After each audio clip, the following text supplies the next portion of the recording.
Yo, good evening, everybody. Welcome to Weekly Bible Study. It's your first time here.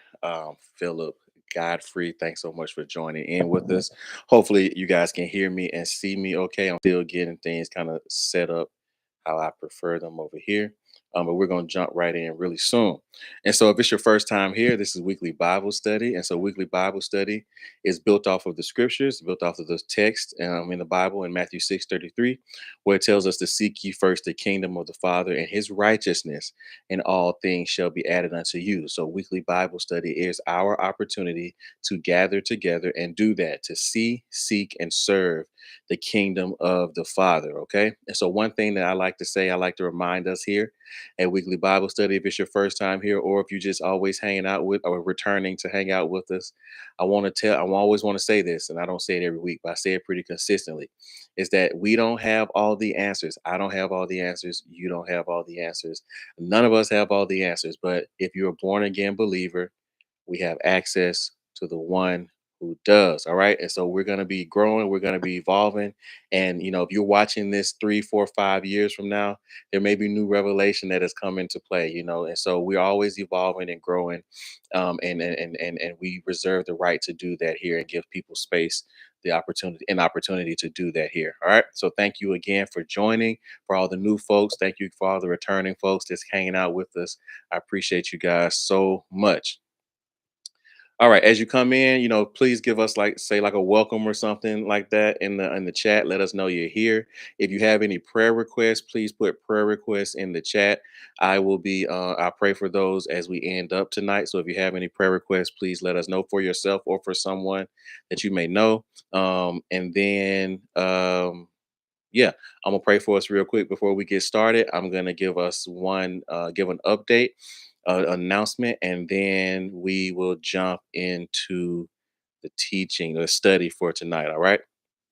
So let's pray. Father, we thank you for this opportunity to gather together again, Father, to really learn more about you, your words, your heart, your nature, Father. I pray that you would do a work inside of us now. You will remove the hardness out of our hearts, Father, and that our hearts would be soft and would be prepared, Father, to receive your word as it goes forth as seed. And as that word goes forth as seed and hits the hearts of your people, Father, I pray that it will spring forth and produce a harvest in their lives, 30, 60, and 100-fold. I pray, Father, that your word would go forward tonight unhindered and unchecked. I pray that it would flow directly from your throne into the hearts of your people. I pray that it would flow unhindered and unchecked by even me, Father, that I would simply be the vessel, that you would increase and that I would decrease, Father, and that you would get all of the glory from this moment.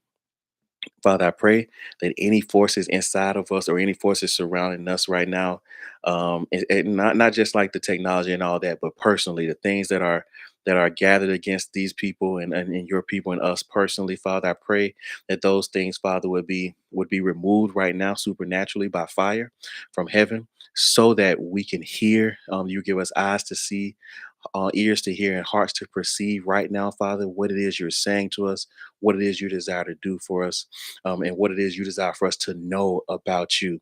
And we trust and believe, Father, that through knowledge, the just shall be delivered. And so I decree, Father, that as your word goes forth, deliverance takes place in the lives and hearts of your people tonight. In the mighty name of your Son, we pray. Amen. All right. Yes. So the update that I had really quick is that today I apologize for not telling you guys last week.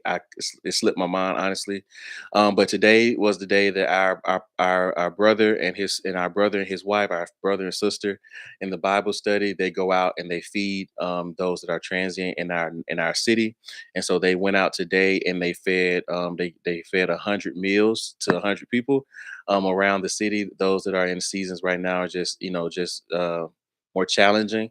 And so I want to make sure that I always give you guys updates, because when you give to us, and especially when you give to them, or you give to us and you say, hey, this is for outreach, it goes directly to them. So as always, if you feel led to do that, that is the ministry that the Father has given them. And we do our best to partner with them and assist them in doing just that. So thank you guys for that has gone forth today. And so tonight we're going to be continuing our study that we're doing this year as we're walking through the text, the entirety of the Bible. We're calling it from creation to revelation. We're walking through the entirety of the Bible, through the entirety of the scripture, chapter by chapter, not necessarily verse by verse, but definitely chapter by chapter, in across the 52 Sundays, across the 52 weeks. And at this point, we're still going to keep it once a week and join it on Sundays. At some point, that cadence will increase, but for now, we're going to keep it. We're going to keep it right here, keep it consistent. But tonight, we're going to be finishing up the book of Deuteronomy. Okay, looking at chapters 24. Yes, chapters 24 through 34. And so last week we looked at Deuteronomy chapters 12 through 23, and then that in that period of time, there were that space that we studied last week. One of the biggest things that we discussed were that there were just various laws and instruction and statutes that were presented throughout the majority of those chapters. And while there were other little things sprinkled in there, the biggest theme that came out of last week was the father's consistent instruction through Moses to the children, to his chosen people, to the children of Israel, was to observe and hear and then ultimately do the instructions that he's given them. All right. And so that was the big piece of the study last week. If you want to go back and catch that, you can always do it. It's up on my channel. It's up on the channel that we're watching right now. But tonight we're going to start in verse 24. As always, if you have questions, please throw those in the chat. If you have comments, please do that as well. And so, chapter 24 really begins just presenting us with more laws, presenting us with more various like statutes and judgments and commandments from the Father. Okay, it starts by giving us laws regarding marriage and divorce. All right, and so something I want to note here as we talk about marriage and divorce here is that when we get over into the New Testament, we'll see this, but in the New Testament, when the Messiah is speaking to the people, he's talking. The Pharisees are specifically asking him about divorce, and he's speaking to them and he's telling them, they're like, hey, Moses gave you this law because at that time this is what the position of your heart was. Okay, and so I know that divorce is in this law regarding divorce is sometimes challenging for people to work through theologically and whatnot. But do want to just make that note here. This is the positioning, or this is the law as of this point in time that Moses is given to the people from the Father. And we must also know that this is the posture of their heart in that season. Okay. Hopefully that makes sense. So we'll start off with that first law. The law there, and I'm not going to go into depth, but I'm just going to share with you the laws and you can go back and catch up on them more deeply if that's something you want to do. So the law there regarding marriage and divorce was that if a man found any uncleanness in his wife after he married her, and that he could present her with a bill of divorcement, with like divorce papers essentially. And then after she was left or after she was gone out of the house, she could marry another man. But if for any reason the second man that she married were no longer together, her and the second man, her second husband, were no longer together, whether it be divorce or death, she could not go back and remarry the first husband. This was seen as like an abomination of some sort. I didn't write it. I don't understand it. Really doesn't matter what I what I understand. But that is what the text says. All right. The next law after that was that when a man when a man was newly married, he was not allowed to go out to war or do business for a year. According to the text, that first year of marriage, his only job, the man's only job, was to cheer up his wife. All right. And I'll let you think about what that means. All right, and I didn't say it's in there. I want you to go check it out for yourself. All right. The next law there, that kind of falls into in the scripture here is like, do not take things that people use to make a living for a pledge. So let's say someone asks you for money or borrow some money for you, you take like a security for it, or whatever form of security for it. You shouldn't take, according to this law, they weren't supposed to take something that that person used to make a living as their thing of security for that lending or whatever. Don't kidnap your brother. If you kidnap your brethren, which it means they're like another Hebrew or another Israelite. If you kidnap another Israelite, you're going to be put to death. Follow the instructions related to leprosy. Then it mentions like Miriam, so we can go back and look at that. If you lend to someone, do not forcefully enter their house to take back what's due you.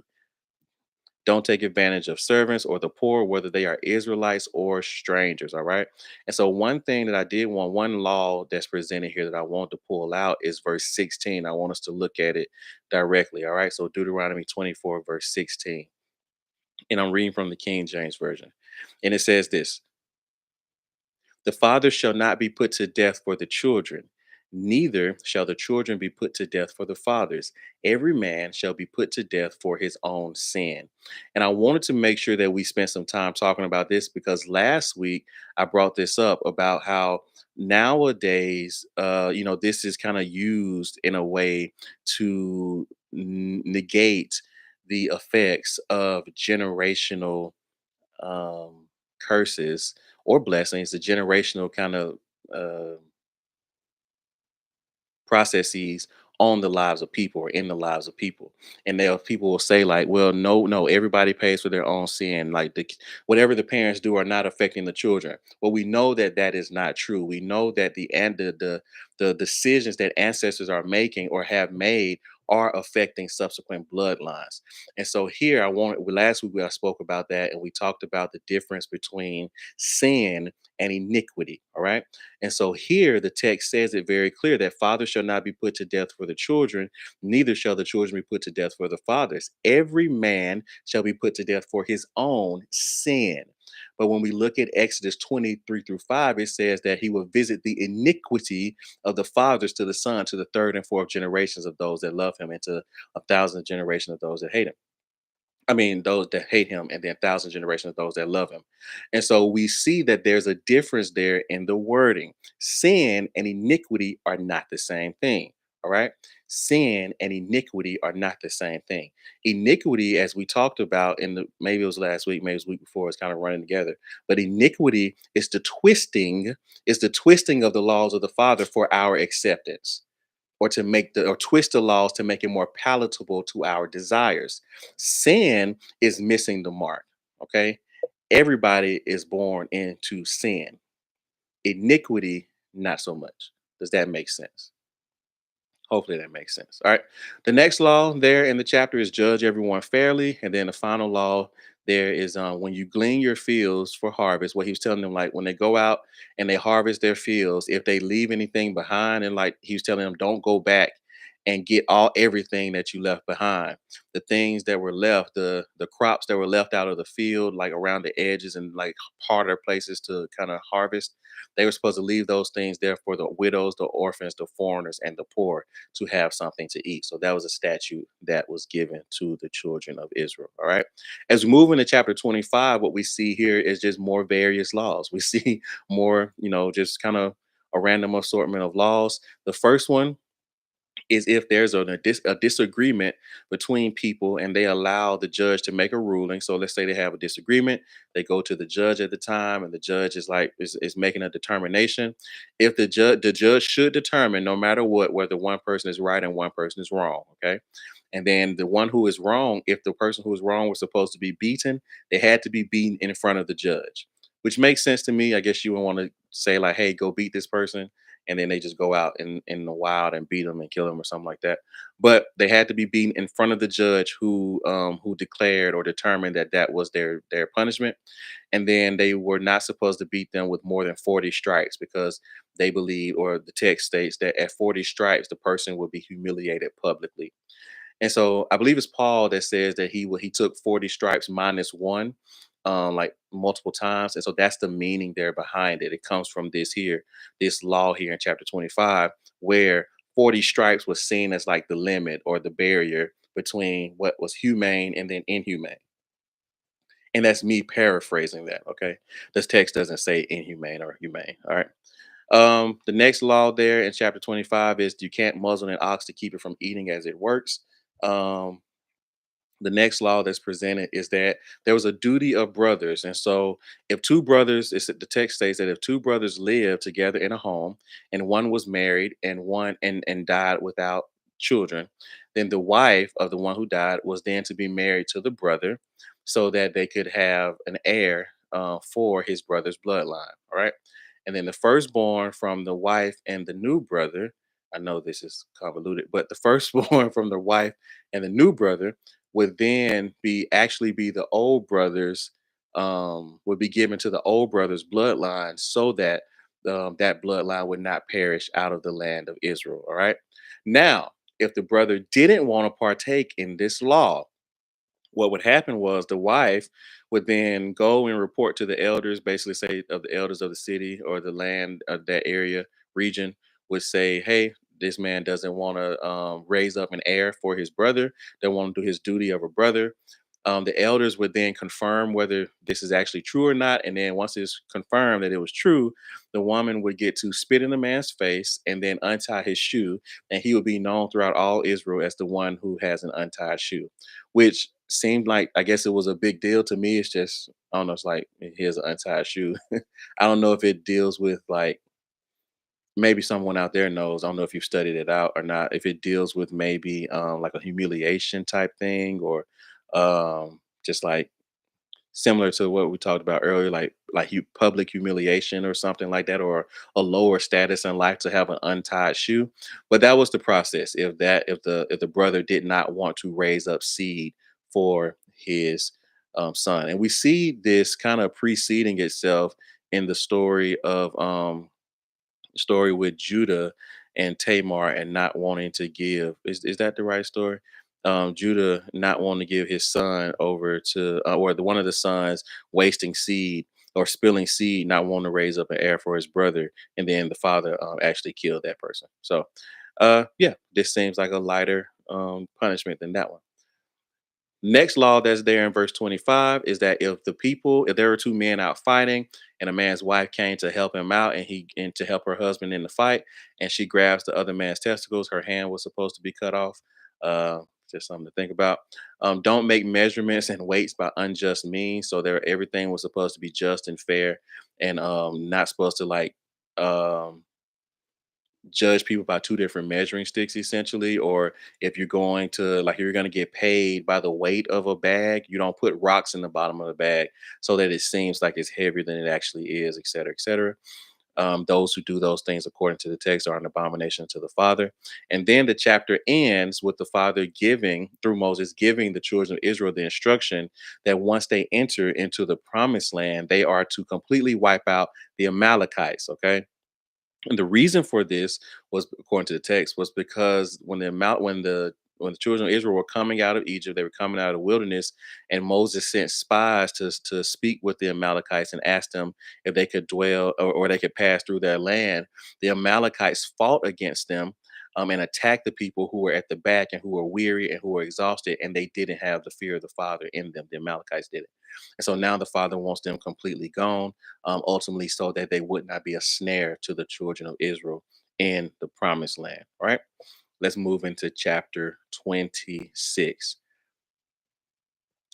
So now things began to kind of pivot a little bit. There's still a little bit more law here, but they aren't as random. Really, it's just really two big laws that are presented here in chapter 26. The first one is that there's an instruction given to the children of Israel that once they enter into the promised land, that and when they begin to dwell there, the first of the fruit that they take out of the land, they're supposed to gather all their fruit into a basket, take that to the place that the father designates, and that we looked at like previous weeks, and then give it to him like as an offering to the father.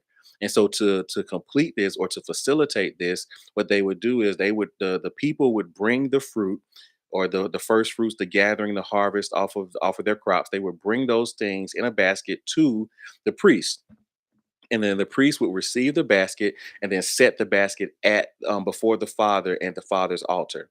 And this would and then they would, all those that have given the offering, they would remind the father of how he brought them forth out of Egypt with a mighty hand and an outstretched arm, and how he's now giving them this new land, and they are giving him back the first gatherings of fruit, as a first fruit offering. So this is where we see the first fruit offering kind of come into play, or just get a little bit more clarity around how this thing occurred, the first fruit offering. And so Another piece here that the text continues to transition into is tithing again. And so the chapter speaks again about tithing after the first fruit offering. So these were separate offerings, the first fruit offering and then the tithing offering.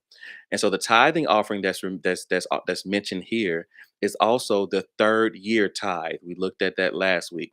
So this is the third year tithe. This is different from the other tithe or there are multiple tithes that are mentioned in the text. This one here is the third year tithe. And this tithe is given to the Levite, the stranger, the fatherless, and the widow. So this tithe was given for a reason. The reason for this tithe, according to the text, and I'm going to read it to you in a second. We're going to read it together so that you believe the Bible, not me, so that they may eat within the gates and be filled. All right.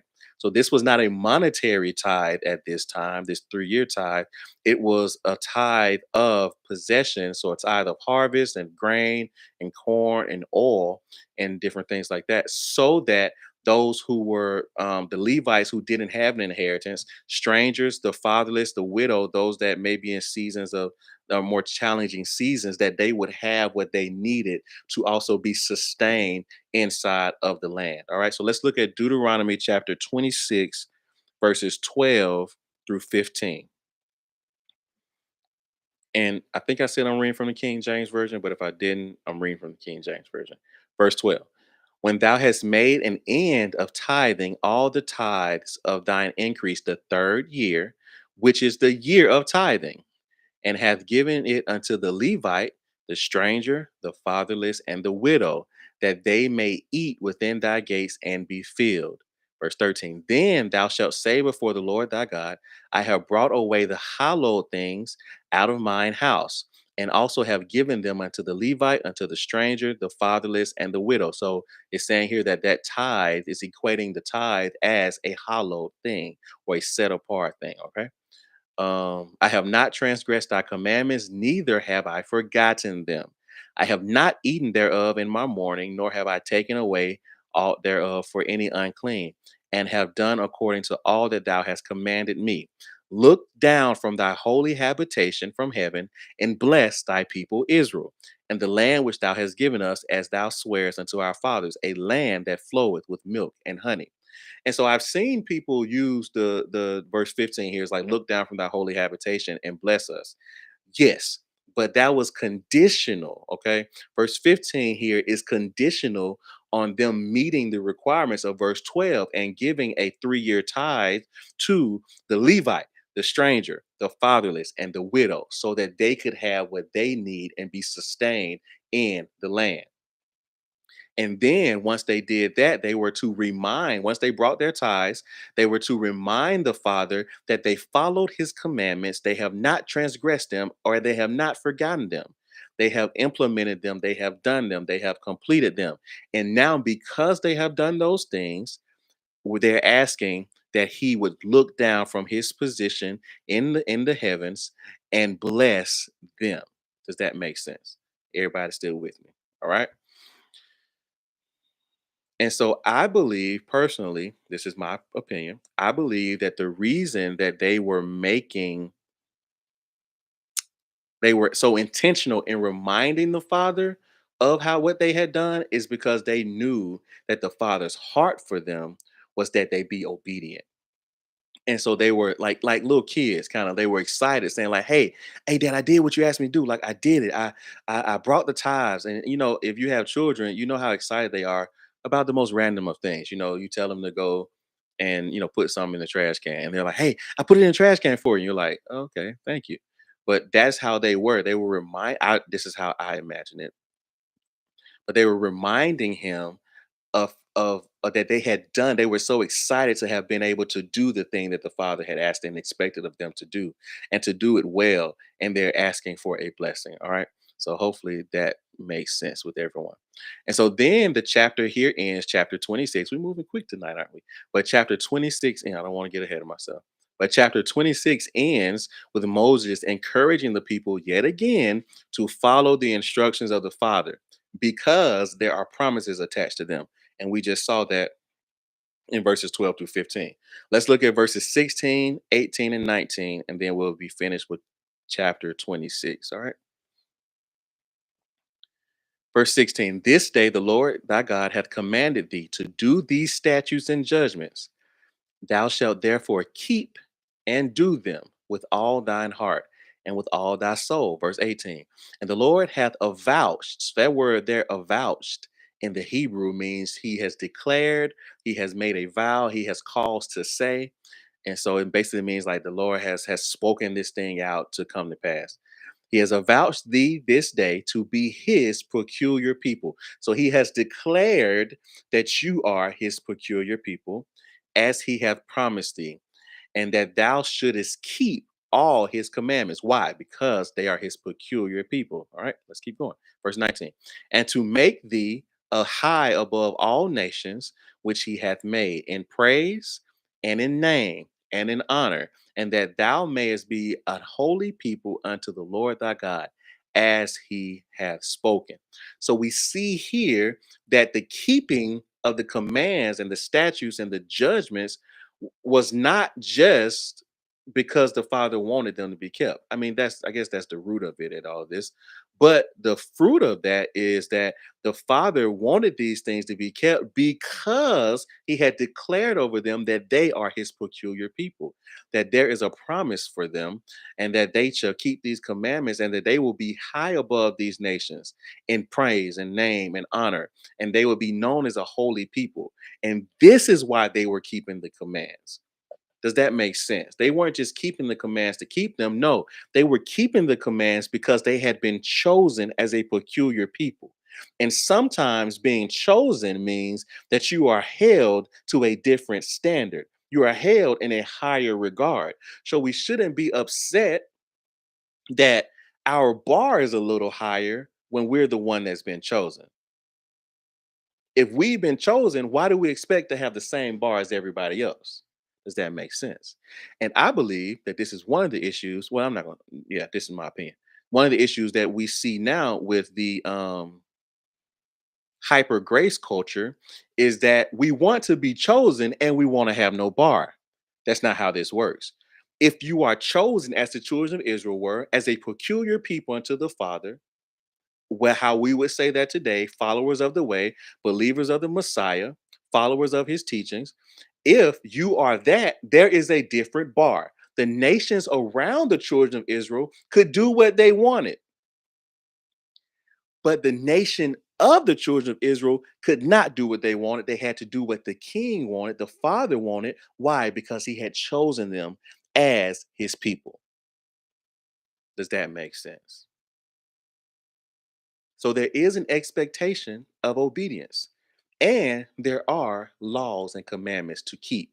Why? Because you are chosen. And so, for some, I don't know, this for somebody, it wasn't in my notes. And so, your bar is higher on purpose. Let's keep going. Chapter 27. We are getting through this, guys. Look at that. We only got 7 more chapters left, and I'm only 30 minutes in. We might get done early. All right. And so chapter 27. Chapter 27, really the theme here in chapter 27 is Moses and the children and the Moses and the elders. They're speaking to the children of Israel, and they are again and giving them the instruction from the Father to keep the commandments that the Father is giving them. Okay. It even goes further to say that once they enter into the promised land, once they enter into this new land, this new territory, one of the first things they should do is to go on Mount Ebal and set up large stones and then write all the words of this law on them. And we're going to talk a little bit deeper about this law and what that looks like tonight. But they were supposed to write the words of this law on on this stone, on this altar on Mount Ebal. Okay. And then once they set up this altar on Mount Ebal, they were also supposed to bring their offerings or make offerings to the Father at this mountain. All right. And one of the only rules, I guess, that was mentioned here about the altar is that, similar to what we saw in Leviticus, I believe, is that the altar could not they couldn't use any tools to build the altar. So they had to use rocks, and the rocks couldn't be like They couldn't use a chisel or a hammer or any type of tool to shape the rock at the time. Okay, and so Ebal here. I want to make sure we talk about Ebal and Gerizim. So Mount Ebal, Ebal is a mountain meaning stone. The name Ebal means stone or bear. And as noted later in this chapter, it is known as the mountain of cursing. All right. It is the opposite of Mount Gerizim, which is known, or it means like a mountain of abundance, essentially like a mountain of lush pastures and different things like that. And so the picture of Mount Gerizim versus Mount Ebal is a picture of blessing versus curses. And we'll look at that a little bit more. But first, let's look at verses 1 through 3 and then verse 8 in chapter 27. Deuteronomy 27, verse 1. And Moses, with the elders of Israel, commanded the people, saying, keep all the commandments which I command you this day. And it shall be on the day when ye shall pass over Jordan unto the land which the Lord thy God giveth thee, that thou shalt set thee up great stones and plaster them with plaster. And thou shalt write upon them all the words of this law when thou art passed over, that thou mayest go in unto the land which the Lord thy God giveth thee, a land that floweth with milk and honey, as the Lord thy God, the God of thy fathers, have promised thee. Verse 8. And thou shalt write upon the stones all the words of this law very plainly. All right. And so from there, verse 8, it begins to transition quickly to Moses and the Levites speaking again to the children of Israel and giving them the statutes. But it transitions into them being separated between the mountains of blessing and the mountains of cursing. All right. And so they are still, let me want to make sure I explain that correctly. Moses and the elders are still speaking to the children of Israel, um, statutes and commandments of the Father. But now the tribes have been separated between the mountain of Gerizim and the mountain of Ebal. Okay, the mountain of Gerizim again is a blessing, and the mountain or signifying a blessing, and the mountain of Ebal is signifying a curse. And so here, the tribes were on Mount Ebal. They were there as a picture or to bless the people. And then the tribes on the Mount Ebal were there to curse the people. Now they weren't speaking the curses and the blessings. If hopefully this makes sense, they were just there as a representation of that half, like that the tribes were completely together and understanding that there is a blessing aspect to this lifestyle and a cursing aspect to it for disobedience. Hopefully, I did a decent job explaining that. All right. And so here are the tribes by mountain. So on Mount Gerizim, we had the tribe of Simeon, Levi, Judah, Issachar, Joseph, and Benjamin. On Mount Gerizim, I'm going to tell you again, we had the tribes of Simeon, Levi, Judah, Issachar, Joseph, and Benjamin. Just because they're on Mount Gerizim doesn't mean that they are only the blessed tribes. That's not what that means. All right. And then on Ebal, we have Reuben, Gad, Asher, Zebulun, Dan, and Naphtali. Again, on Ebal, they had Reuben, Gad, Asher, Zebulun, Dan, and Naphtali. And so once these two tribes were separated on these mountains, the Levites they were going to speak forth the curses from the Father depending on the actions of the people. And so the blessings of Mount Gerizim stemmed from the obedience to the instructions and the covenant and the law. The curses on Mount Ebal stemmed from the disobedience to the instructions and the law of the Father. Hopefully, we are all still together. And so once they were separated, all the people the Levites were supposed to speak together, speak these curses forth, and all the people were to affirm the hearing of the curses with an amen. So I'm gonna show you in a second, but they would say something, then the people would say amen, essentially signifying that yes, we hear you, and yes, we agree to that punishment if we do not abide by the law. So let's look at this. Here are the curses. And all this is found in chapter 27. Cursed be the man that makes any graven image or molten image. This is an abomination to the Father, the work of the hands of the craftsman, and puts it in a secret place. All right. So that's the first curse. And then they would say, Amen. The next one is that he's cursed be he that sets light by his brother, by his father and his mother. So that's dishonors or disgraces his father and mother. Cursed be he that removes his neighbor's landmark. Cursed be he that makes the blind to wander out of the way. Cursed be he that perverts the judgment of the stranger, the fatherless, and the widow. Cursed be he that lies with his father's wife. That means has sexual relations with her.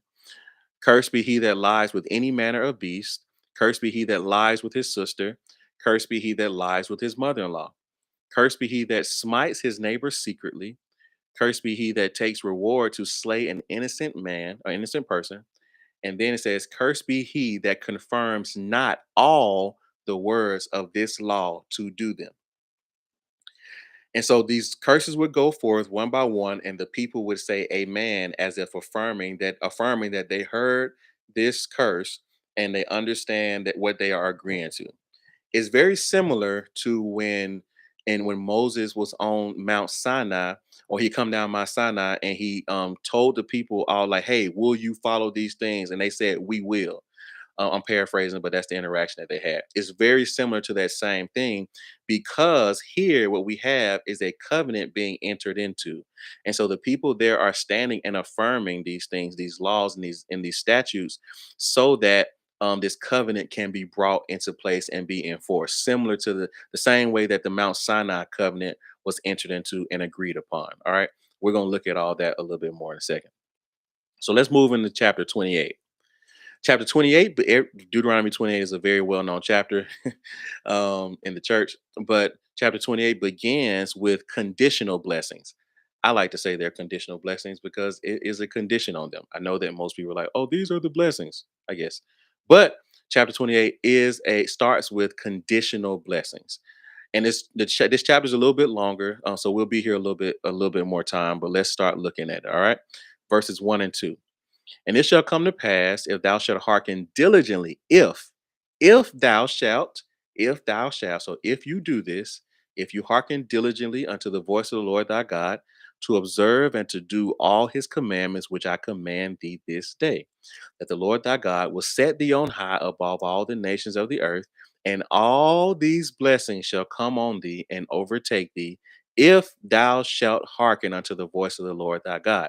Does this mean that this blessing is going to happen no matter what? Yes or no? No. It says, if you do this, this is what will happen. If you hearken unto the voice of the Father, this is what will happen. So these blessings here are not blanket blessings. They're not just available no matter what. This was dependent upon their adherence to the Father's expectations through obedience to the statutes and the judgments and the laws. Does that make sense? All right. So these are the blessings. I'm gonna tell you the blessings. You'll be blessed in the city. You'll be blessed in the field. You'll be blessed in the fruit of their body. They will. They will be blessed in the fruit of their body, the fruit of the ground, the fruit of their cattle, the increase of thy kind, and the flocks of their sheep. They'll be blessed in thy basket. They'll be blessed in their store. So the storehouse, that store that means like storehouses. So like their barns will be full of grain and different things. They'll be blessed when they come in. They'll be blessed when they go out. There will be their enemies that come against them one way will flee from before them seven ways. The Father Himself will command the blessing upon you and your storehouses and all that you set your hand to. You'll be blessed in the land that He gives you. The Father will bless you in the land that He gives you. He will establish you as a holy people unto Himself. All the people of the earth will see that you are called by the name of the Father, and they will fear you. The Father will make you plenteous in goods, in the fruit of your body, the fruit of the cattle, the fruit of the ground, and in the land, fruit of the land.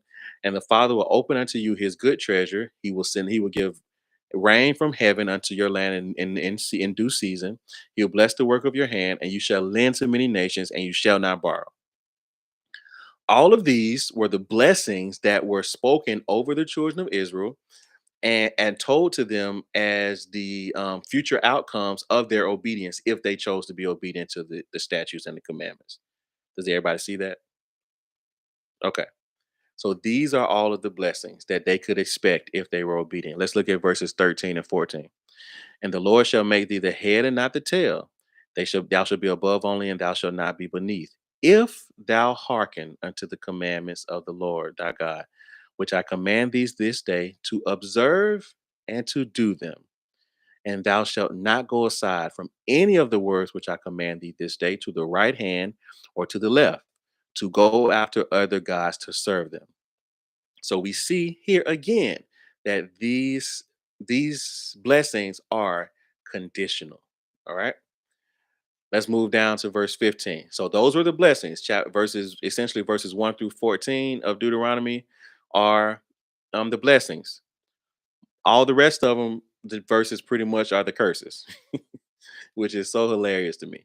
And so yeah, let's go on and look at the curses. These curses were for disobedience and not adhering to the instructions and the statutes and the commandments of the Father. I want to note here, because many people believe this and I don't understand why. I want to note here that these curses are not the Father's anger towards his people. They are not the Father's wrath towards the children of Israel. What are these curses? These curses are consequences for the choices that they would ultimately make. Do we all understand that? Are we all on a similar page? That these curses are not the Father's anger. They're not judgment. They're not wrath. These curses are consequences to the choices that the children of Israel would ultimately make, whether to be obedient or to be disobedient to the Father.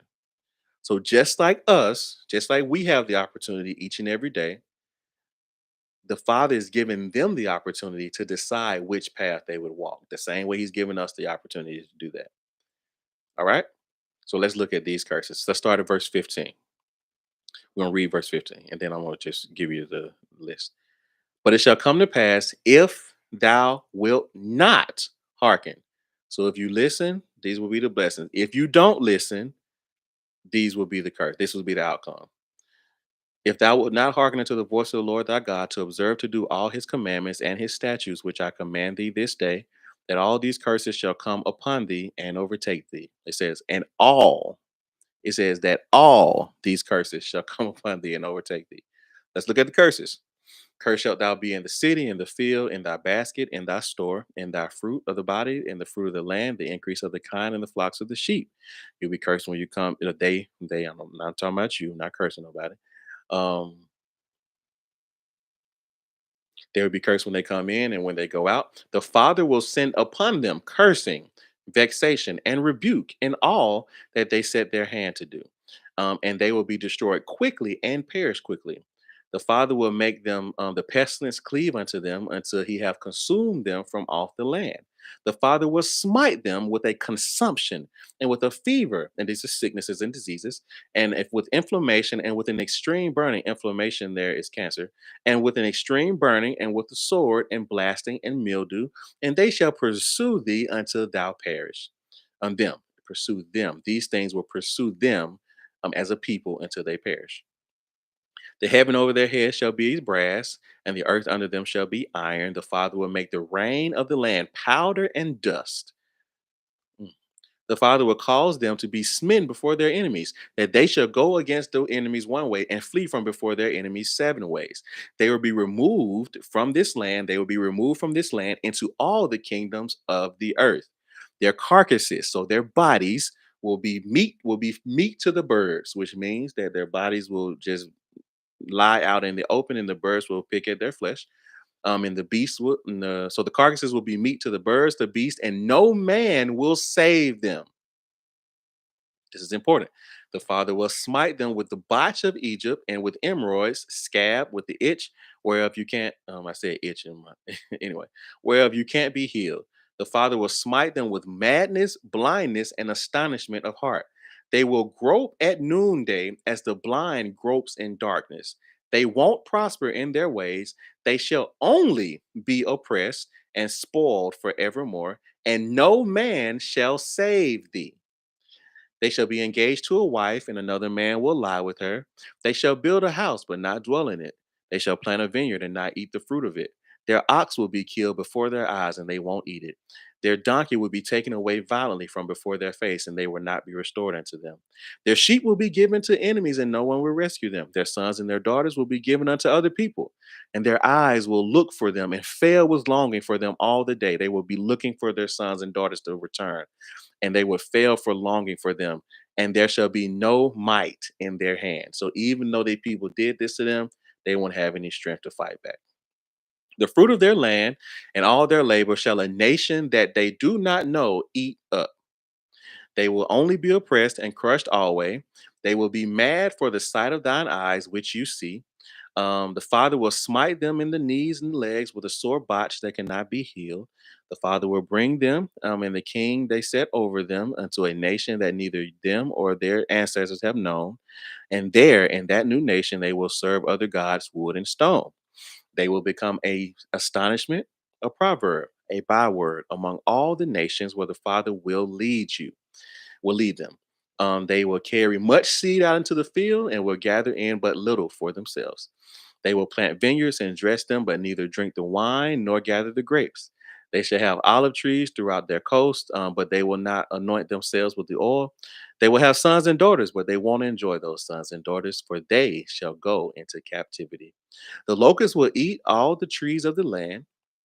The stranger among you will get up above you very high, and you shall come down very low. The stranger shall lend to you, and you shall not lend to them. They shall not lend to them.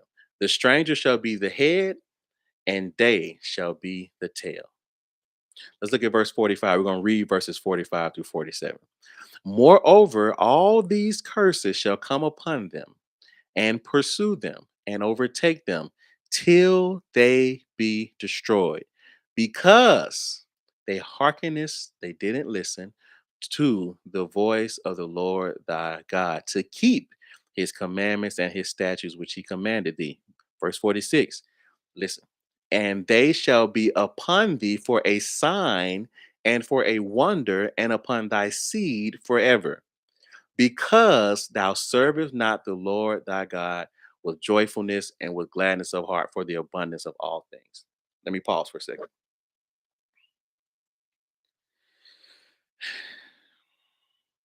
What verse 46 means, I'm going to read it again. And they shall be upon thee for a sign and for a wonder, and upon thy seed forever. My question to you is, how long is forever? How long is forever? How long is forever? What this means, while you're answering that question, what verse 46 is showing us or is teaching us is that when it says these things, these curses, if they're disobedient, these curses will be upon these people for a sign and for a wonder. What does this teach us? This means that now we have the opportunity to look through history and see if there is a people who all these curses have fallen upon. And if we are able to identify a people that all of these curses have fallen upon, those people would be the people of Israel. Say it again.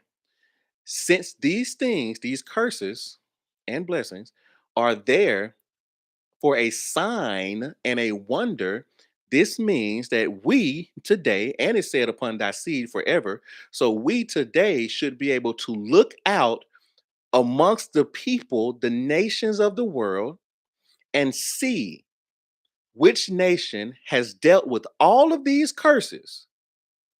And that would be a sign to us that these are the people that the Father was speaking to in Deuteronomy 28. I'm not going to tell you who those people are. I could tell you who I believe they are, but I think you should look into it yourself. The bigger thing here is that often we are led to believe that the Bible isn't relevant to today. This says that should be a sign and a wonder and upon their seed forever. And when we take the text at face value at what it's telling us, then we are able to identify what's actually going on right before our eyes that was once hidden. That's when when it says when the text is alive, the word is living, it's a two-edged sword, all these things. This is why that's important. This is why that matters. It also matters because a lot of people, I've had this conversation with people before about Deuteronomy 28, and I'm gonna get off of it after I say this. But they say, well, it doesn't matter who the people, who the children of Israel are. I have a slight issue with that mindset, and I'll tell you why. Is because everything hinges, even if we look at the end times, everything hinges on the nation of Israel. The nation, the people, the children of Abraham, Isaac, and Jacob. Everything hinges on them. And so, if we are not able to identify who these people are that are being spoken about here in the text, then we are on an incorrect expectation timeline of where we are in history. Because if there are certain things that are supposed to happen to this people that haven't happened to this people, then that means that we aren't where we've been told that we are in history. Does that make sense? Okay. If you got questions, just throw them out there. I might go deeper, I might not. Let's go. All right, so let's keep going. And so after verse 47, the passage continues to go on and give more consequences for disobedience. Another thing I will note here is that the consequences for disobedience far outweigh the list of blessings for obedience, which goes to show me that the father was really trying to get them like, hey, look, just be obedient because all you don't want all this stuff. All right. Well, let's keep going. So instead of serving the father in the abundance of all things, they will serve their enemy in the want of all things. The enemy will put a yoke of iron upon their neck until they have destroyed them. The father will bring a nation against them from far, from the end of the earth, whose tongue they don't understand, with fierce countenance, which shall not regard the person of the old, nor show favor to the young. So they won't care about people's age. They'll treat everybody the same. That nation will eat the fruit of their cattle and their land until they are destroyed. The children of Israel. That nation won't leave them any corn or wine or oil or increase of their kind or their flocks or their sheep until they have destroyed them. That nation will besiege them in their gates. So the nation will come into their cities and tear down their walls, the walls that they had put up and trusted in. So the barriers and the stability that they had built for themselves and the of security, thank you, Holy Spirit, that they had built for themselves. This nation was going to come in and completely eradicate those things. They shall eat. And so I know this is hard to hear, but it's the text. I'm gonna have to read it to you. They shall eat the fruit of their own body. So these people will eat their own flesh. They will eat their own sons and daughters, which the Father has given them in this siege. So when this nation comes upon them, they will eat their own children because of need and the distress that they are in. And you can read verses 53 through 58 yourself if you want to know more about that. And so let's read verses 58 through 68 together, okay? If thou wilt not observe, so again, these are consequences for disobedience. If thou wilt not observe to do all the words of this law that are written in this book, that thou mayest fear the glorious and fearful name, the Lord thy God. Then the Lord will make thy plagues wonderful. So that means just like great or abundant. And the plagues of thy seed, so upon your generations, even great plagues of a long continuance and sore sicknesses and of long continuance. Moreover, he will bring upon thee all the diseases of Egypt, which thou wast afraid of, and they shall cleave unto thee. Also, every sickness and every plague which is not written in this book, them will the Lord also bring upon them until they be destroyed. They shall be left few in number, whereas they were once stars of heaven for multitude. So there were so many of them because they would not obey the voice of the Lord. And it shall come to pass that as the Lord rejoiced over them to do them good and to multiply them, so will the Lord rejoice over them to destroy them and to bring them to nothing. And they shall be plucked from off the land whither thou goest to possess it. The Lord shall scatter them among all people from one end of the earth even unto the other. And there they shall serve other gods, which neither they nor their fathers have known, even wood and stone. And among these nations shall they find no ease, neither shall the sole of their foot have any rest. But the Father shall give them there a trembling heart and failing eyes and a sorrow of mind, and their life shall hang in doubt before them, and they shall fear day and night, and shall have none assurance of their life. And in the morning they shall say, would that it were evening, and at the evening they would say, would that it were morning. For the fear of thine heart wherewith thou shalt fear, and for the sight of thine eyes which thou shalt see. And the Lord shall bring them into Egypt again with ships, by the way whereof I spake unto thee. Thou shalt see it no more again, and there you shall be sold unto your enemies for bondmen and bondwomen, and no man shall buy you.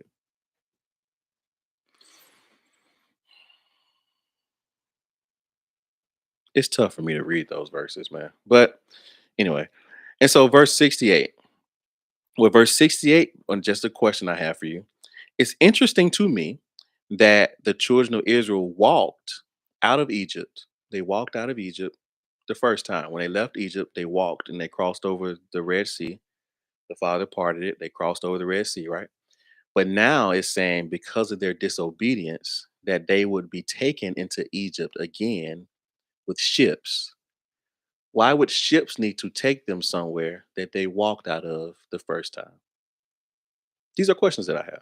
And then when it says, thou shalt see it no more again, and there you shall be sold unto your enemies for bondmen and bondwomen, and no man shall buy you.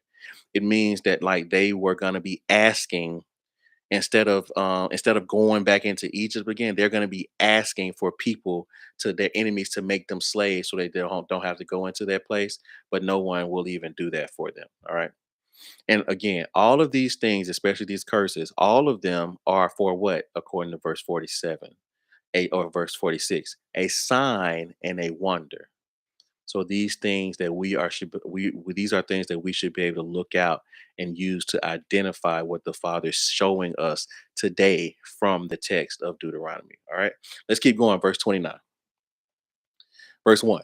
These are the words of the covenant which the Lord commanded Moses to make with the children of Israel in the land of Moab, beside the covenant which he made with them in Horeb. And so this is something that even when I studied this out, I tried to find more, sh- I guess I would say, mainstream information about this. And honestly, I struggled to find some. So I'm going to give you the revelation and then you go and please go and study it yourself because I thought it was interesting. And so the word here says that I'm gonna read verse 1 again. These are the words of the covenant. So this is telling us that this is a this is a covenant. Okay, this is a covenant which the Lord commanded Moses to make with the children of Israel in the land of Moab. So they are, as the time of Moses writing this, they are outside of the promised land and they are dwelling in the land of Moab.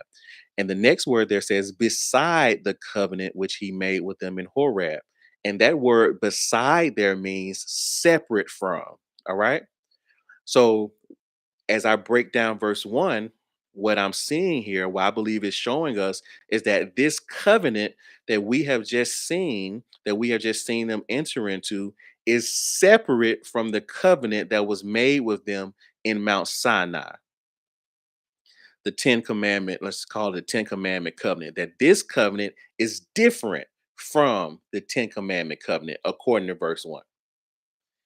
And as part of this covenant, we have throughout this the beginning of chapter 29 is as Moses is reminding them of the faithfulness of the Father and his mercy towards them during the previous seasons and how he's been and how he that the fullness of all things that he was going to bring them into more revelation, and the Father just hasn't yet given them eyes to perceive, eyes to a heart to perceive, eyes to see, and ears to hear, and all these things. He reminded them how they walked through the wilderness for 40 years and their clothes didn't get old, their shoes didn't wear out. They didn't even have to make bread or strong wine. They didn't deal with any of those things. They were successful in battling their enemies. And because the Father did all these things for them. And he ends that in verse 9, I believe, by saying, so keep all the words of this covenant, do them that ye may prosper in all ye do. So naturally, the question that I had is, what is this covenant? And when I started looking into it, what I found was that chapters 12 through chapter 26 are statutes and commandments. Some of them are repeats from previous, some of them are repeats from Exodus or Mount Sinai and Leviticus, but some of them are new. And so what we have here is the Father entering into a new covenant with these children, the children of Israel, the ones that after the previous generation had died off, he's entering into a new covenant with them here through Deuteronomy 12 and through 26. And then ultimately, we see here now the ratification of that covenant. So hopefully, everybody's tracking with me with that. And please, like I said, go study it out yourself. All right, let's look at verse 9. Keep therefore the words of this covenant and do them, that ye may prosper in all that ye do. And so through this covenant, the Father is establishing the children of Israel as a people unto himself so that he can be a father unto them, just like he had told Abraham, Isaac, and Jacob. And it says that the text says that he's not only making this covenant with them, but also with their descendants as well, so that there should not be anyone who turns away from this covenant, turns away from the Father, and serves false idols. But if they do, see the curses of Deuteronomy chapter 28. All right. Let's read 29 verses 19 through 28. Okay. Verse 19. And it came to pass when he heareth the words of this curse, that he blessed himself in his heart, saying, I shall have peace, though I walk in the imagination of mine heart to add drunkenness to thirst. The Lord will not spare him, but the anger of the Lord and his jealousy shall smoke against that man, and all the curses that are written in this book shall lie upon him, and the Lord shall blot out his name from up under heaven. And so we see happening here in verse 19 is that there is someone who has heard, they have heard, there's someone of the children of Israel who has heard the instructions of the blessings and the curses of the Father and the commandments and the statutes of the Father. And that person says, well, I heard these words, they've heard these words of the curse, but they're just going whatever, they're just going to bless themselves. And even though they know that it's not what the Father has told them to do, they're just going to keep walking in the imaginations of their own heart. So what that means by they're just going to keep doing things their own way and ignoring the things of the Father to add drunkenness. So to just continue walking around like they're just oblivious or in another world and all these things. This says, verse 20, that the Lord will not spare that person. And the anger of the Lord and the jealousy will speak against that man, and these things will come upon him. And I believe that part of this is what we struggle with now with the generation that we have and believer in churchianity is that people have come to believe like this man that I can hear the words of the Father, the instructions of the Messiah, and then not do them and still live life in the blessings and in eternity with him. Well, the text tells us, the New Testament, we looked at it last year, it tells us that many on that day, many will say, Lord, Lord, and he will say away from them. So this is not the goal here to hear what I'm saying and then just go and do anything, or to read the Bible and then just go and do what the imaginations, the things of our own flesh and our own desires and our own heart. The text tells us that the heart is deceitfully wicked. And so we shouldn't just be following the things of ourselves. Does that make sense? That's what's going on here. Verse 21. And the Lord shall separate unto him unto evil out of all the tribes of Israel, according to all the curses of the covenant that are written in this book of the law, so that the generation to come of your children shall rise up after you, and the stranger that shall come from a far land shall say, when they see the plagues of that land and the sicknesses which the Lord hath laid upon it, and that the whole land thereof is brimstone and salt and burning, and that it is sown nor beareth, or nor any grass groweth therein, like the overthrow of Sodom and Gomorrah, Admah and Zeboim, which the Lord overthrew in his anger and in his wrath. Even all nations shall say, wherefore hath the Lord done this unto the land? What meaneth the heat of his great anger? Let me pause here. So basically, what's happened, this man, this person, that's like a symbol for the children of Israel, he has basically walked away, been disobedient, and all these curses are now come upon him or come upon this land. And that land has become a desolate place. Okay. And so now the people that are walking by, it says there all the nations are hearing about the desolation of this place and saying, why has the Father done this? Why would he do this to these people? Verse 25. Then men shall say, because they have forsaken the covenant of the Lord their God, their fathers, on which he made with them when he brought them forth out of the land of Egypt. For they went and served other gods and worshipped them, gods whom they knew not and whom he had not given unto them. And the anger of the Lord was kindled upon against this land to bring upon it all the curses that are written in this book. And the Lord rooted them out of their land in anger and in wrath and indignation, and cast them into another land as it is this day. So this is like, I guess, showing us the giving us a little insight into the peripheral conversations that are going on around the children of Israel about what's happening to them as a nation because of their disobedience.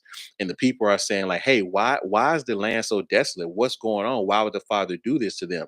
And some people are like, no, they pipe up, or they speak up, and they say, no, he's doing this because they have walked away from the agreement and the statutes and the commands that he has given them and to their fathers, and they decided to go and follow false idols, and worship them.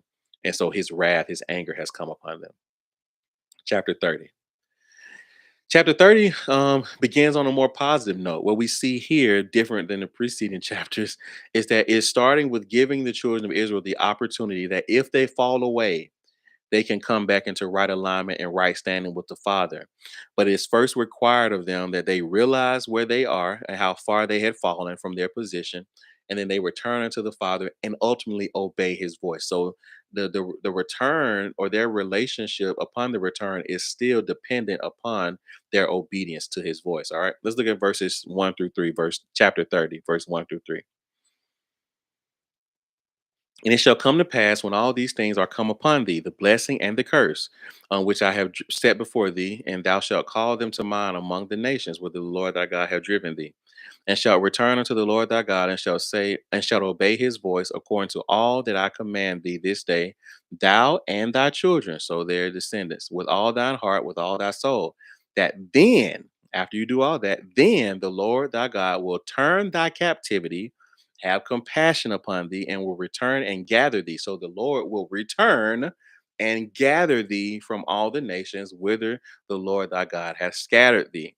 And so the Father promises to gather them from wherever they are and bring them back into the promised land, circumcise their hearts, the hearts of their seed, the hearts of their descendants, to love the Father, and finally to put all the curses that were once upon them upon their enemies that hated them and persecuted them.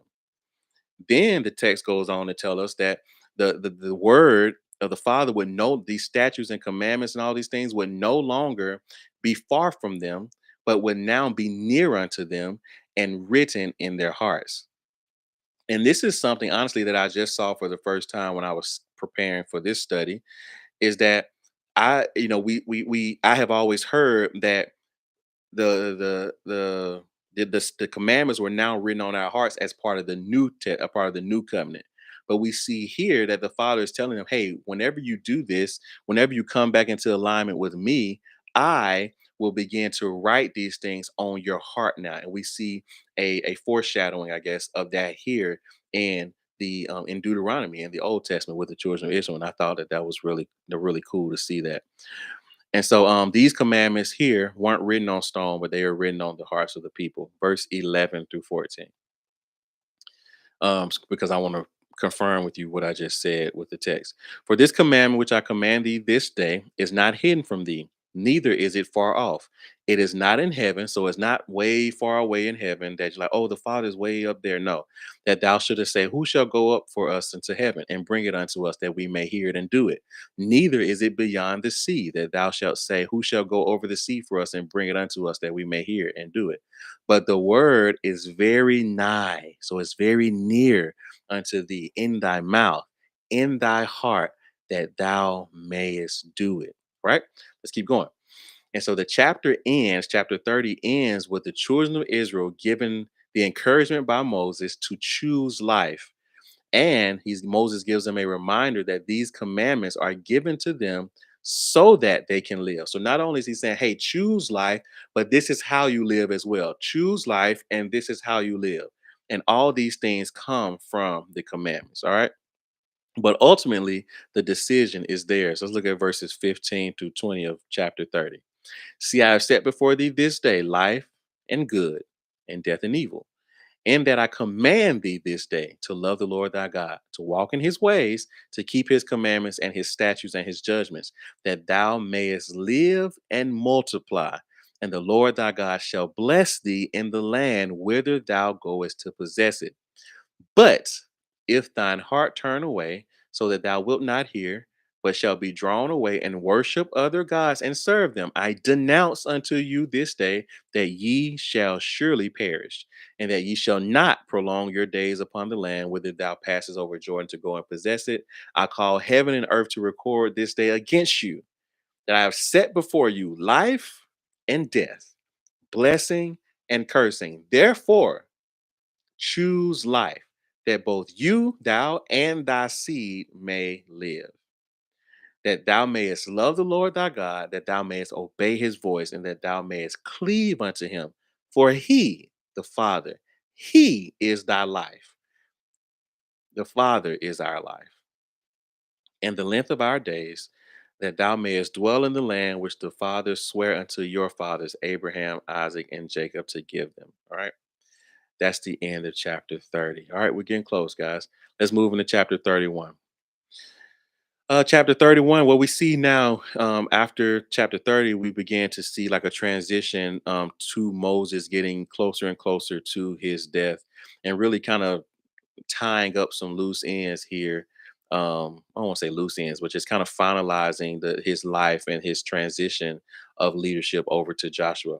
And so in Moses, in chapter 31, what we see is the beginning is what we see is Moses reminding the children of Israel that he will not be leading them over the river Jordan into the promised land. We know that Moses has told them this multiple times, but he tells them this again. And then he encourages them with the fact or the truth that the Father will go over before them and fight and destroy the nations, and that Joshua will be leading them. So he's saying, hey, even though I won't be here, Moses, he won't be there. They have a leader in Joshua, and ultimately they have a father in the Lord, the Father, who will be going and fighting and destroying these nations on their behalf. And verse 6 shows us that the faith, belief, and confidence that Moses had in the Father and his ability. And so I'm going to read this and then I'm going to ask you a question. Verse 6, Moses says, be strong. He's telling the children of Israel, be strong and of a good courage. Fear not, nor be afraid of them, these enemy nations. For the Lord thy God, he it is that doth go with thee. He will not fail thee, nor forsake thee. And so the question that I have for you is this: do you, do I, do we have this same level of confidence in the Father? When something happens in our life, when something happens in your life, when something happens in my life, are we assured that the Father will not fail us nor forsake us? Do you have that level of confidence in the Father? And that's only a question that you can answer. And I've been asking myself this question since I prepared. Like, do we have this same level of confidence in the Father that Moses, who was about to die, can look at his people, look at the folks that he has led for 40 years, that he's led out of bondage, that he can look at them and say, the Father will not fail you nor forsake you? Do you believe that? Do you have that same level of confidence? Do you feel like the Father has failed you? Do you feel like he's forsaken you? And if we do feel like that, then now we have a verse that can strengthen us in verse 6 here. Write that down, Deuteronomy 31:6, that the Father, he goes before you, he goes with you, and he will not fail you nor forsake you. And so Moses gives this law that he's written to the priests. So he's written all this law, Deuteronomy up until this point. He's written all this. He gives it to the priests and to the Levites, and he gives them a commandment to read it every 7 years during the year of release. We talked about the year of release last week, to read it during the year of release as part of the Feast of Tabernacles. And then they should read it in front of all the nation, that they should read it aloud amongst all the nation, that everyone, including the children, could hear the words and observe to do all the words of that law. All right. Chapter 31 then goes on to talk about how the father requests the presence of Moses and Joshua in the tabernacle so that he could essentially give him, it says, so that he could give Joshua a charge, which means that so that he could commission Joshua for service and for leadership over the people. And so during this time when they were in the tabernacle, the father he speaks, I don't want to say prophetically because he's the father, but he's speaking to Moses and telling Moses what's going to happen, and what the children of Israel are going to do once he is gone, once he's died, once he's gone on. So let's look at that in verse 16 through 18, chapter 31. And the Lord said unto Moses, behold, thou shalt sleep with thy father, so you will be gone on. And this people will rise up and go a whoring after the gods of the strangers of the land, whither they go to be among them, and will forsake me. They will break my covenant which I have made with them. This covenant that we just talked about, the blessing and curse, and all that, Deuteronomy 12 through 26. Then my anger shall be kindled against them in that day, and I will forsake them. I will hide my face from them, and they shall be devoured. And many evils and troubles shall befall them, so that they will say in that day, are not these evils come upon us, because our God is not among us? And I will surely hide my face in that day for all the evils which they have wrought, in that they are turned to other gods.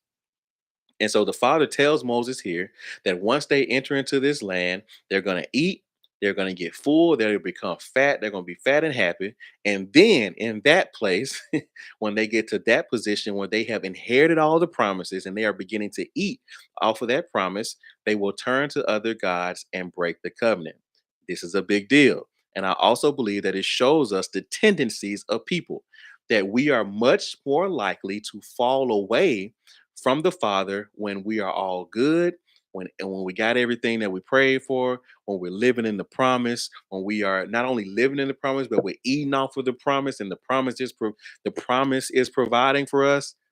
That is the place where we have to guard the hardest against this, because at that place we see that the children of Israel, and we see it throughout the text, that at that place people began to fall away from the Father and from the relationship and the expectation of obedience to the Father's commands and laws and the relationship desire. All right. So he was supposed to teach them. So Moses, the father tells Moses to write them a song so that they will always remember this, and that this song will be a witness unto them. And so this word song in Deuteronomy is the same word that's used in the book of Psalms that David wrote. So essentially, where Moses wrote was very similar to a psalm. It's like a foreshadowing, I guess. Oops, was a foreshadowing, I guess, of the Psalms of David, which I thought was really cool to put those things together, right? All right. The psalm is actually in chapter 32, but let's finish out chapter 31 before we look at that. So chapter 31 ends with Joshua being commissioned as the leader. Been commissioned as the leader to bring the people of Israel into the promised land. And that's found in verse 23. We don't have to look at that. And then, yes, now let's look at verses 24 through 26. This is one other thing I want to make sure we see. Verse 24. And it came to pass, when Moses had made an end of writing the words of this law in a book until they were finished, so it's talking about the Deuteronomy, that Moses commanded the Levites, which bear the ark of the covenant of the Lord, saying, take this book of the law and put it in the side of the ark of the covenant of the Lord your God, that it may be a witness against thee. There may be therefore a witness against thee. So here we see that the law is presented as a different book, a separate book from the covenant of Mount Sinai. So Mount Sinai was written on stone tablets by the Father, and those writings were placed where, inside of the Ark of the Covenant, right? And the Ark of the Covenant had a top, it had a mercy seat. We looked at all of that. But here, what we have is that there's a separate book of the law that Moses tells them to sit beside. When it says in the side, that phrase there is beside.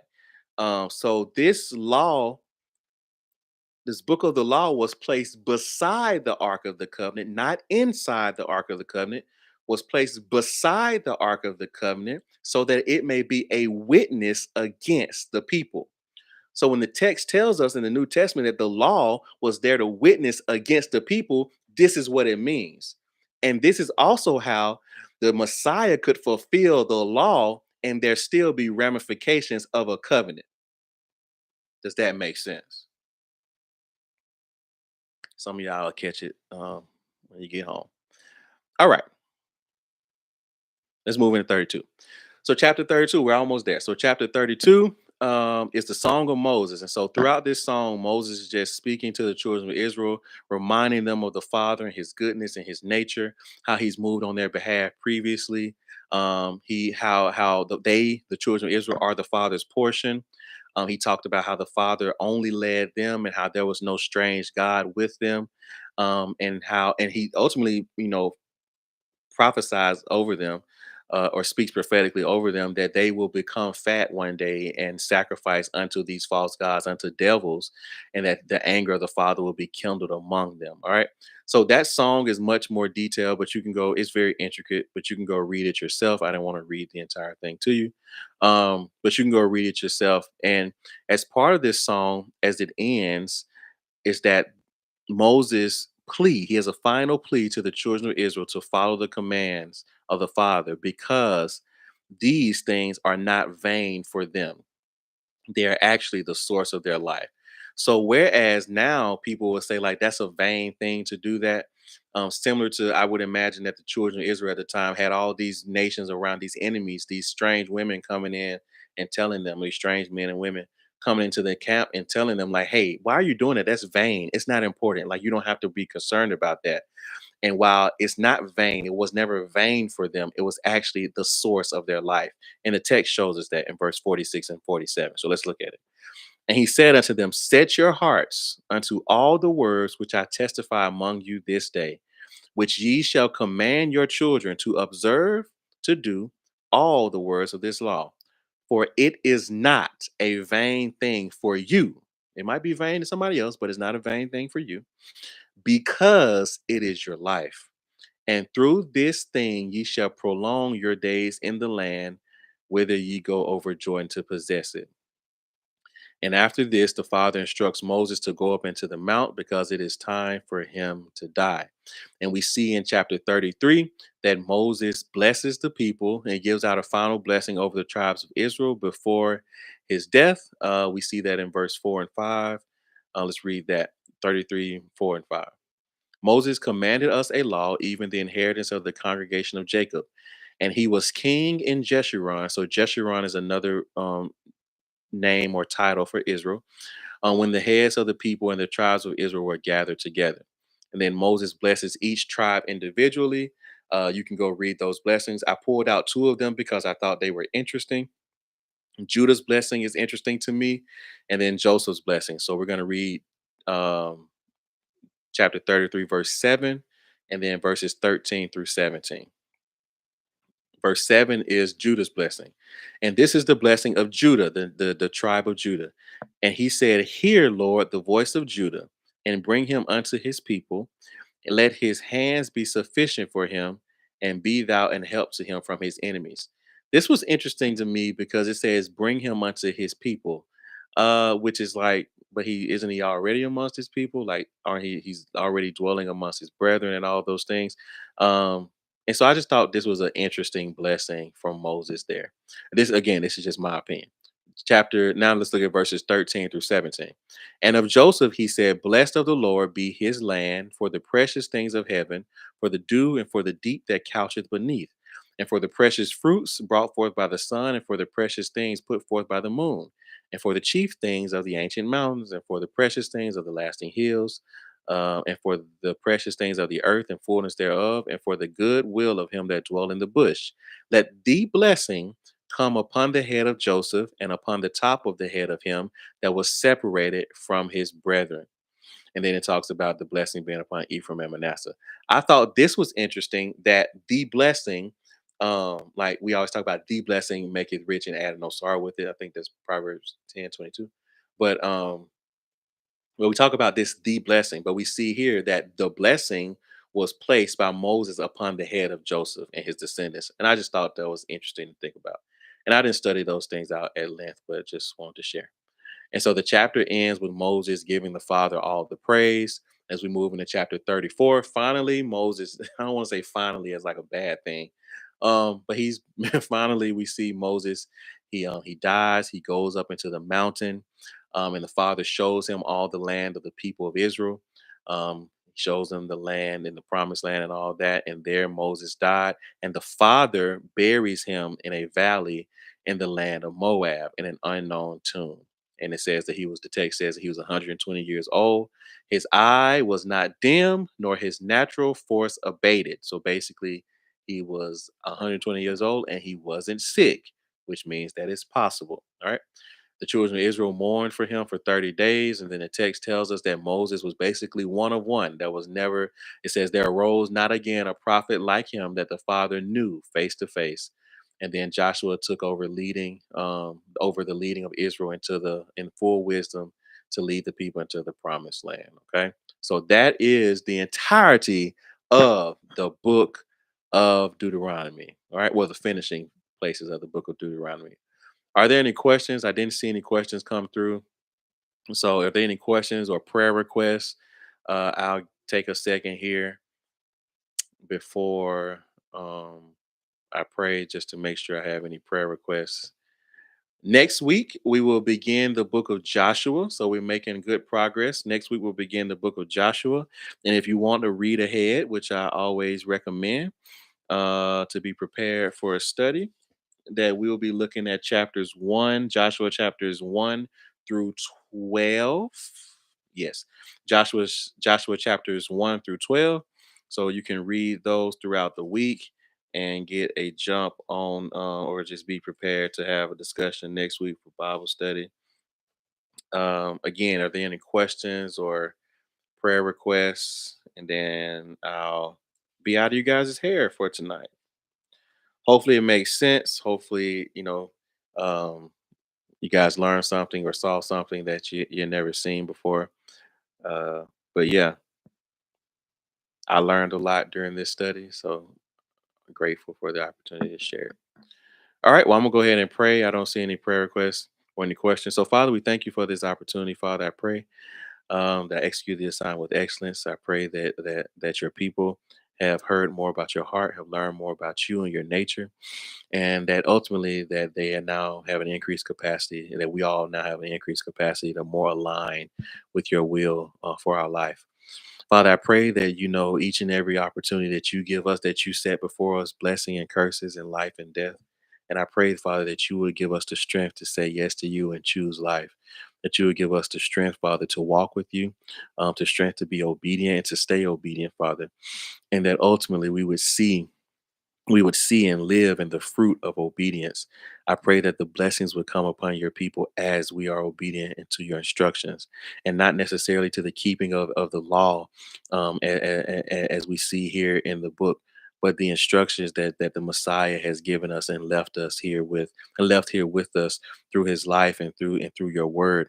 And I pray that you would quicken unto us, Father, the things in our life that are unpleasing, that are displeasing to you. And I pray that you would quicken unto us the things that you desire for us to do as pleasing unto you. Ask that you would increase our faith, Father, that you would help us to believe that you are and that you are a rewarder of those who diligently seek you. Ask, Father, that you would help us to remember, Father, your word in Deuteronomy 31 and 6, Father, that you would not fail us nor forsake us, Father. And I pray that those things will become more real to each and every person here today, like never before this week. And I pray, Father, that this week that they would see you, that you reveal yourself to your people here in a way that they never imagined. That even the prayers that they have yet to utter, the prayers that they've never said out loud, the things that they are just too concerned or too afraid to even speak, or they're just not even believing that you're even aware of the matter or even care about something as minuscule or as big or whatever, that you would move mightily in those situations, in those seasons right now. And that you would only be able to get the glory. They would say, there is no way anyone could have ever known or done this outside of the good Father that we serve. And ask that you just continue to reveal yourself to us. I pray over your people, that you'll protect them and that you keep them, that your face will be upon them, you will bless them, your face will shine upon them, and that your countenance will be lifted up over them. We pray these things in your son's name. Amen. All right. So thank you guys again for joining Bible study. Again, we will be back next week at 8 p.m. We're starting the book of Joshua next week. For chapters 1 through 12, starting the book of Joshua next week, chapters 1 through 12. If you feel led to give, here is my cash app. But as always, please do not give unless the Father tells you to give. Uh, and then if you want to give to outreach, please put that in as you give. Please put outreach into the note section of the Cash App. And I will make sure that that money goes to Brother Pam's right here. And so, again, for those that weren't here earlier, our Brother Pam's and his team, which I believe includes my brother and a few other people, other men. We got men out there on the streets, but they went out and they fed today, and they were able to give out 100 to feed 100 plates, 100 people with food out in the city today, that are in seasons that are just in more stretching and more challenging seasons. And so we thank you for that and helping them to be obedient to the instructions of the Father, but also be the hands and the feet and giving to the poor and taking care of the widow and the orphan. We saw all those things today in the text. And so we thank you for that. So, as like I said, next week I'll see you guys 8 p.m. If you need to reach out to me, you can reach out to me in email. You can find my email on Philip Godfrey on my website, philipgodfrey.com. Uh, yeah, I think that's it. Cool. So more, I love you all. I love you all, but more importantly than that, the Father loves you. The Father loves you. Listen, let Him love you. Okay. Start before you're ready, and don't stop. I'll see you guys next week. Joshua chapters 1 through 12. See you soon.